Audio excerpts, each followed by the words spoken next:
नमस्कार दोस्तों, आप सभी का हमारे चैनल हंसा क्लासेस में स्वागत है। तो दोस्तों, जैसा कि आप सब जानते हैं, मैंने क्लास 10 के मैथ सब्जेक्ट से त्रिकोणमिति के एक्सरसाइज 8.1 के जो कुछ क्वेश्चंस आपको पार्ट 1 पार्ट 2 किए थे, उसका पार्ट 3 आने वाला है। तो उससे पहले मैं दोस्तों सोच रहा हूँ कि आपके लिए एक मॉडल क्वेश्चन पेपर आपके सामने लाया जाए। तो ये दोस्तों मॉडल क्वेश्चन ये क्लास 10 का है और मैथ सब्जेक्ट से है। और इसमें दोस्तों आपको टोटल 49 क्वेश्चंस मिलेंगे और टाइम दोस्तों आपका 3 घंटा रहता है और टोटल पूर्ण 90 नंबर का है। तो और दोस्तों बाकी जो उनके सामान्य निर्देश है, आप उनको ये जो दिख रहा है आप इनको एक बार पढ़ लीजिएगा, ठीक है। हम दोस्तों ये इनके जो प्रश्न है उनको दोस्तों हम सॉल्व करके आपको बता देते हैं। और इतना ही नहीं दोस्तों, मैं इन प्रश्नों का सिर्फ आपको टिक करके आगे नहीं बढ़ूंगा, मैं ये क्यों हुआ ये भी आपको, कैसे होता है कैसे बनेगा ये भी मैं आपको समझाने वाला हूँ। तो ठीक है दोस्तों, आप वीडियो को बिना स्किप के शुरू से अंत तक देखें। तो इसमें दोस्तों पहला प्रश्न है वो है आपका कि 120 का अभाज्य गुणनखंडों का गुणनफल कौन है, ठीक है। तो इसको जो करने का तरीका होगा, हमको ये 120 का एलसीएम लेना पड़ेगा, होने से हम इसको आसानी से निकाल सकते हैं। तो 2 से लेंगे तो ये 60 हो जाएगा, फिर 2 से लेंगे तो ये 30 हो जाएगा, फिर 2 से लेंगे तो 15 हो जाएगा, फिर 2 से तो नहीं जाएगा 3 से जाएगा, तो फिर 3 पर से 15 हो गया। अब ये सारे आपको अभाज्य संख्या मिल गए। तो 2 आपको कितनी बार मिले? 3 बार, ठीक है, गुना हो गया। फिर 3 आपको कितनी बार मिले? 1 बार, तो 3 पर घात 1 हो गया। और 5 कितनी बार मिले? 1 बार, तो 5 पर घात 1 हो गया। तो इस घात 1 को हम लिख भी सकते हैं और नहीं भी लिख सकते हैं, ठीक है। तो हमारा ऑप्शन नंबर ए इसमें सही हो गया, ठीक है दोस्तों। अब हम चलेंगे सेकंड प्रश्न पे। अब इसमें से आपको दिया गया है कि किसी बहुपद पी एक्स के लिए y बराबर पी एक्स का ग्राफ नीचे आकृति में दिया गया है। ग्राफ से बहुपद पी एक्स के शून्यकों की संख्या क्या होगी। तो इसमें जो आंसर हो जाएगा दोस्तों, आपको इसमें क्या बोल रहा है कि पी एक्स के शून्यकों की संख्या। तो आपको इसमें पता होना चाहिए, ये जो आपका दिख रहा है हॉरिजॉन्टल अर्थात क्षैतिज रेखा, ठीक है, इसको बोलते हैं एक्स अक्ष, ठीक है। और ये जो आपका सीधा दिख रहा है लंबवत, इसको बोलते हैं वाई अक्ष, ठीक है। तो क्या वो पूछ रहे हैं यहाँ पर कि पी एक्स के शून्यकों की संख्या क्या होगी। तो हमको ये जो आपका दिख रहा है वर्टिकल दिख रहा है यहाँ पर इस टाइप का, ये आपका एक्स अक्ष को 2 बार काटती है, ठीक है। एक काटती है यहाँ पे, एक काटती है यहाँ पे। तो इसीलिए हमारा जो आंसर हो जाएगा इसमें शून्यकों की संख्या ऑप्शन नंबर सी 2 हो जाएगी, ठीक है दोस्तों। तो अब हम नेक्स्ट प्रश्न पे चल सकते हैं। अब तीसरा नंबर का क्वेश्चन दोस्तों मेरे पास कि निम्न में से कौन सा द्विघात समीकरण है। तो इसका जो आंसर हो जाएगा दोस्तों, वो इस बेसिस पे काम करता है कि जो द्विघात समीकरण होता है वो होता है आपका A x square plus B x plus C. तो जिसमें दोस्तों आपको एक घात स्क्वायर मिला, तो आपको आप अगर यहाँ पर देखेंगे तो यहाँ आपका एक्स का क्यूब बन रहा है, ठीक है। तो इसमें द्विघात से भी कुछ ज़्यादा ही है। और इसको अगर हम सॉल्व करेंगे सी वाले को, तो इसमें हम देख सकते हैं इधर भी एक्स स्क्वायर है और इधर भी एक्स स्क्वायर है। तो जब इसको बराबर के उस पर ले जाएंगे तो ये सीधे x square minus x square हो जाएगा, तो बराबर 0, मतलब यहाँ पर एक्स स्क्वायर बचेगा ही नहीं। तो इसीलिए मेरा ये भी आंसर नहीं होगा, ठीक है। तो इनमें से सभी ये तो कभी नहीं होगा। क्यों? क्योंकि ये दोनों होता तभी इसको हम जाँच करते और उसके बाद हम इसको जाँच करने के बाद अगर सही होता है तो उसे टिक करते हैं। तो इसीलिए अब हमारा आंसर हो जाएगा इसमें ये हो जाएगा डेफिनेटली, क्योंकि इसको हम सॉल्व करेंगे तो मेरे पास एक्स स्क्वायर बचेगा इसमें, ठीक है। उम्मीद आपको समझ में आ गया होगा। अब नेक्स्ट प्रश्न है दोस्तों मेरे पास कि साइन 80 डिग्री बटा कॉस 70 डिग्री का 72 डिग्री का मान क्या होगा। तो इसका जो मान हो जाएगा दोस्तों वो है, हमने कुछ फॉर्मूला पढ़े थे कि साइन 90 डिग्री माइनस थीटा बराबर कॉस थीटा होता है। और भी मैं कुछ फॉर्मूला इस पर बता देता हूँ जो कि आपको हो सके इसमें आपको ये वाला दिया गया है, किसी में आपको क्या बोलते हैं टेन थीटा का दिया होगा या फिर किसी में कॉट थीटा का दिया होगा। और जैसे आपको होता है 1 प्लस ये आपका cos theta cos 90 degree minus theta बराबर साइन थीटा हो गया, ये जस्ट इसका उल्टा हो गया, ठीक है।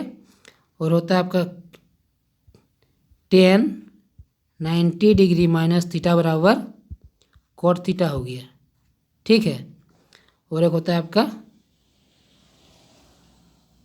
साइन कोस टेन कोट,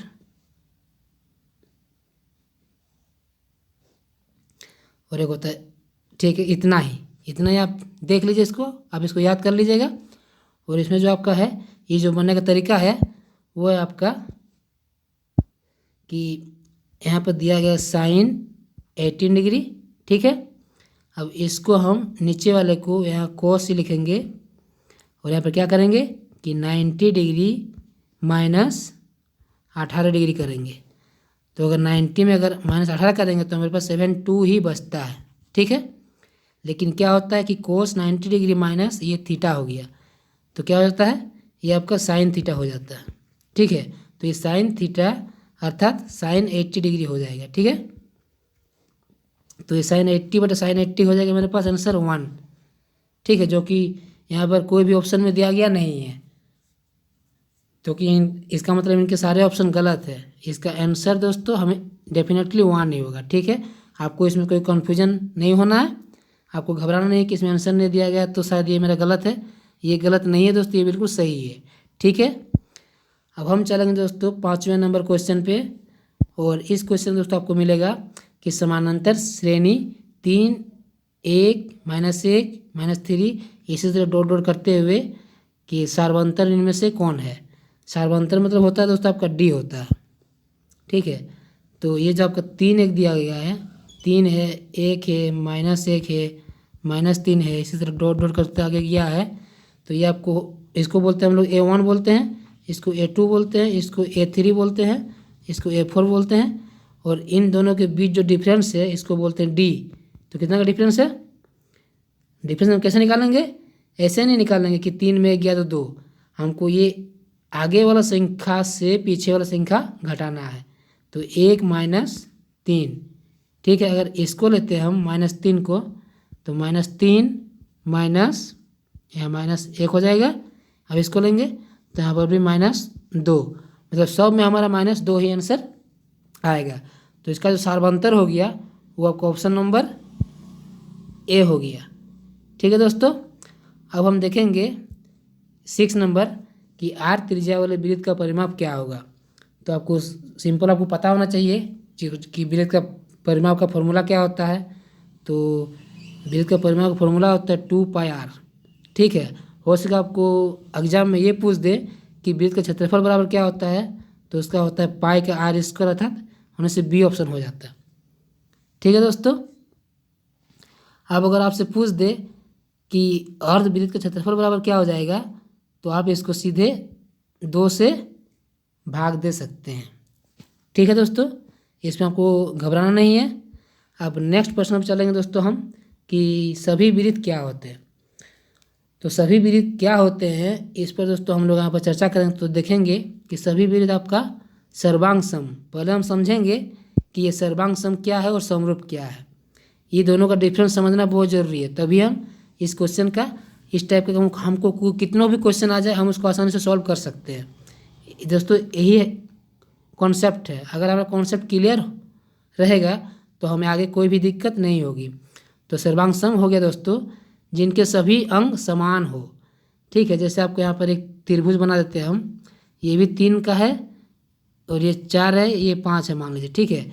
और यहाँ पर और एक त्रिभुज है, ये भी 3 है, ये भी 4 है, ये 5 है। तो इनके ये भी 3, ये भी 3, ये भी 4, ये भी 4, ये भी 5, ये भी 5। तो इसका मतलब ये समरूप तो है, ये है, साथ ही ये आपका सर्वांग सम भी है, ठीक है। और समरूप होने के लिए क्या चाहिए, जैसे आप देख सकते हैं, मैं आपको इसमें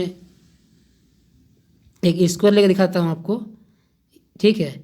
ये स्क्वायर है और एक ये स्क्वायर है, ठीक है।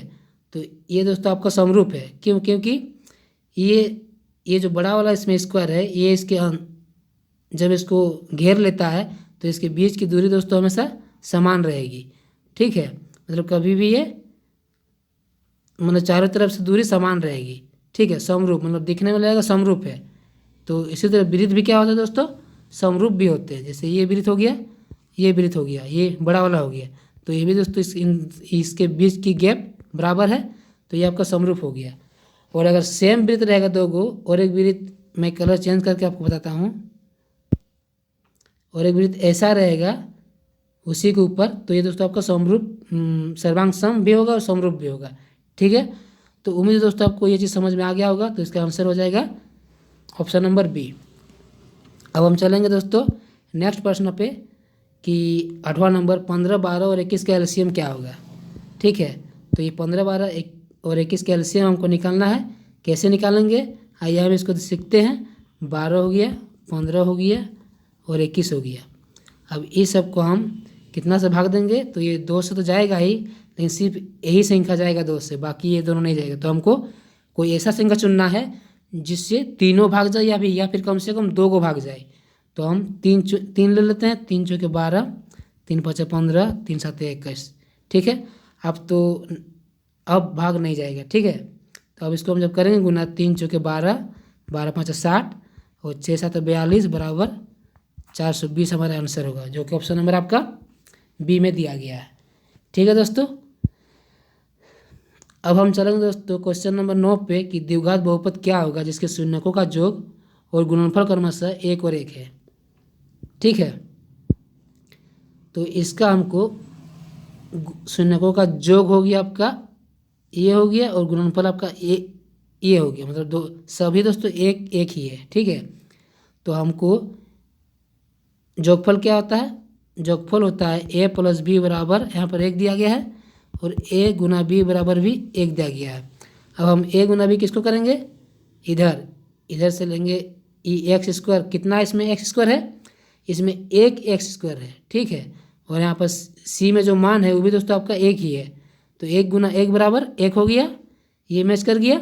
ठीक है, और सॉरी ये मैच कर गया, और ये जो a प्लस बी होता है ये बीच वाला मान होता है -x। तो इसमें क्या है आपका, ये कितना x है, इसमें भी दोस्तों आपका 1 ही x है, तो ये भी a प्लस बी बराबर 1 है, तो ये हमारा इसमें सही आंसर हो जाएगा। ठीक है, आप इसको नहीं कर सकते क्योंकि 2 का 2 हो जा रहा है, फिर बीच में a प्लस बी प्लस 2 हो जा रहा है, तो ये भी नहीं होगा इसका आंसर, ये तो होगा ही नहीं, ये भी नहीं होगा। ठीक है, तो मेरा जो आंसर होगा इसमें डेफिनेटली दोस्तों ऑप्शन नंबर ए हो जाएगा। अब हम करेंगे दोस्तों क्वेश्चन नंबर 10, और इसमें दोस्तों आपको पूछ रहा है कि t² बराबर 15 का निम्न में से शून्य को क्या है। तो इसका बहुत सिंपल तरीका है, t² माइनस 15। ठीक, इसमें शून्य को क्या है, मतलब इसमें t बराबर मान क्या क्या आएगा। ठीक है, तो इसको जो करने का तरीका है हम इसको करेंगे इस टाइप से करेंगे। आपने पढ़ा होगा एक फार्मूला, a² माइनस बी का स्क्वायर बराबर होता है a प्लस बी और a माइनस बी, पढ़ा होगा आपने। तो इसमें ये भी उसी तरह है। अब इसको √15 में कर देंगे, इसको ऐसे स्क्वायर कर देंगे, तो ये आपका हो गया, ये हो गया a, ये हो गया b, a का मान हो गया t और b का मान हो गया √15, तो ये हो गया a² माइनस बी स्क्वायर हो गया मेरा। अब इसको हम करेंगे a प्लस बी, तो a प्लस बी हो जाएगा आपका, सॉरी a प्लस बी आपका हो जाएगा t प्लस √15 और हो जाएगा आपका t माइनस √15 बराबर 0।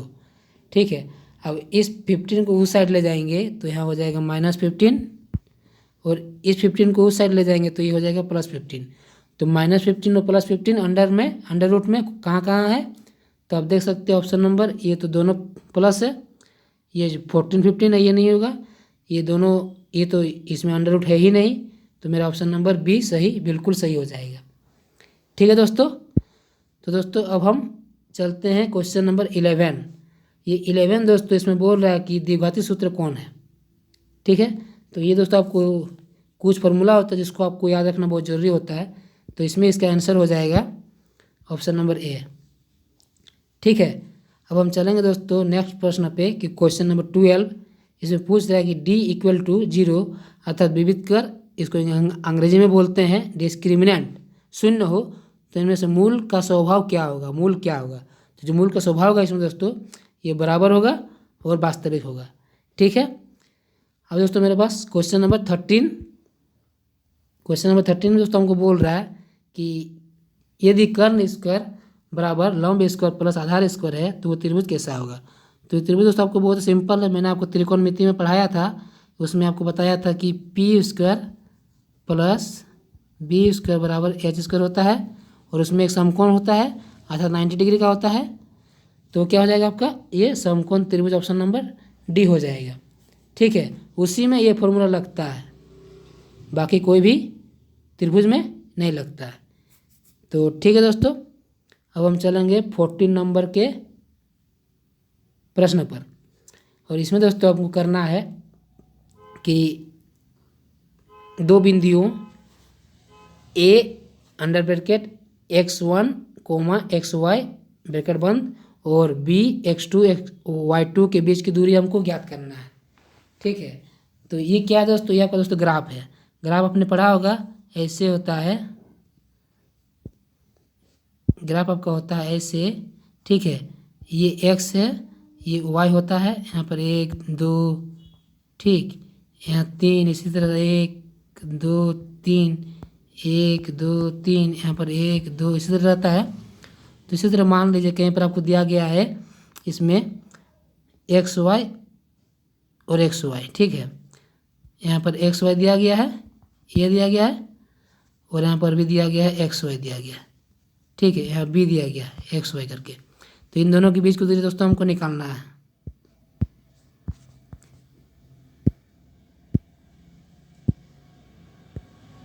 तो हमको उसके बीच की दूरी निकालना है। तो उसके बीच की दूरी निकालने के लिए सिंपल एक तरीका है कि आप उसको ऐसे कर सकते हैं। इसका जो आप देख रहे हैं एक्स का, इधर एक्स है x1, इसका एक फॉर्मूला होता है x1, एक सेकंड दोस्तों,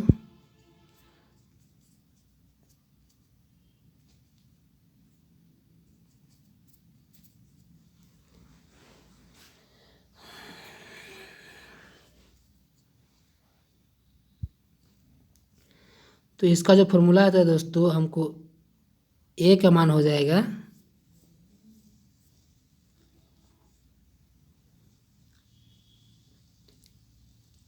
इसमें x2 माइनस x1 का whole square plus y2 minus y1 का होल स्क्वायर, और इसको कर देंगे अंडर ब्रैकेट में।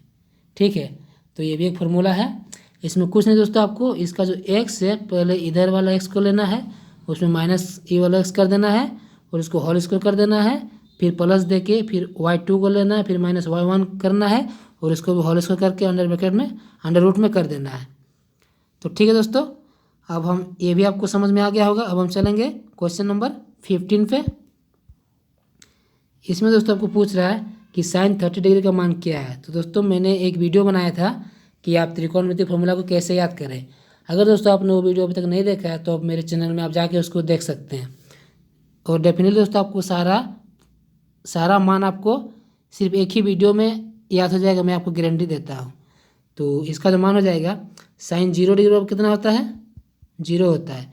30 डिग्री बराबर 1/2 होता है। ठीक है, तो मेरा 1/2 इसमें कहाँ पर है, ऑप्शन नंबर सी में। ठीक है दोस्तों, अब हम चलेंगे क्वेश्चन नंबर 16 पे। अब क्वेश्चन नंबर 16 दोस्तों आपके पास है कि साइन 90 डिग्री माइनस थीटा बराबर क्या होता है। तो ये तो पहले इसी सेट में मैंने आपको बताया है कि साइन 90 डिग्री माइनस थीटा बराबर कॉस थीटा होता है, जो कि ऑप्शन नंबर आपका बी में है। ठीक है दोस्तों, अब यहाँ दोस्तों आपको दिया गया क्वेश्चन नंबर 17 कि ए भुजा वाले घन का आयतन क्या है। ये आपका ए भुजा, मान लीजिए एक आपका घन है, यहाँ पर ऐसे ऐसे घन बना हुआ है। ठीक है, ऐसे ऐसे बना हुआ है।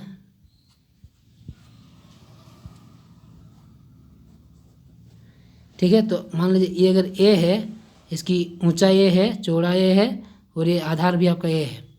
ठीक है, तो इसका क्या होता है, घन का आयतन बराबर होता है भुजा पर घात 3 होता है।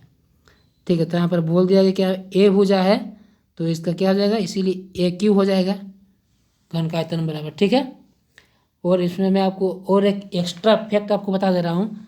अगर आपसे पूछा जाए कि इसका जो क्षेत्रफल होगा, संपूर्ण क्षेत्रफल, तो ये क्या हो जाएगा आपका 6a² हो जाएगा।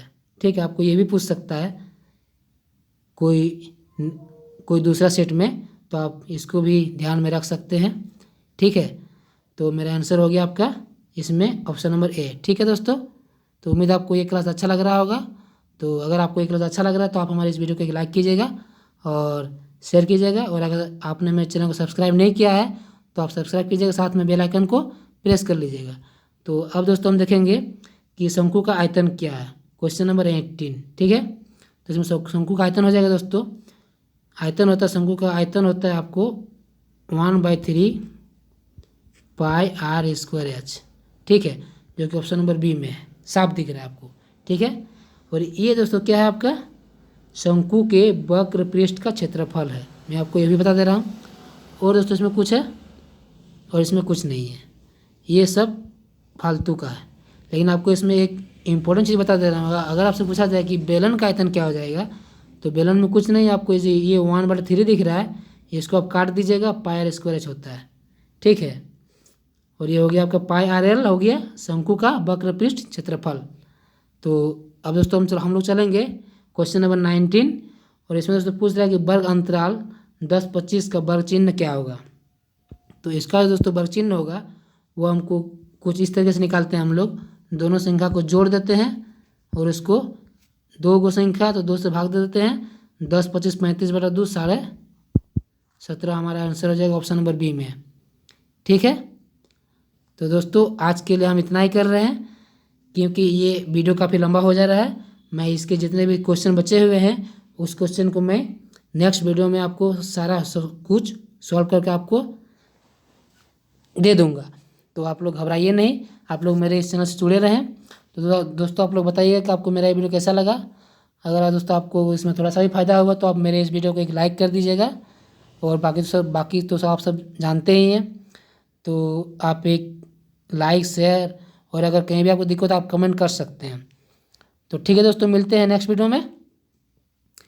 धन्यवाद दोस्तों।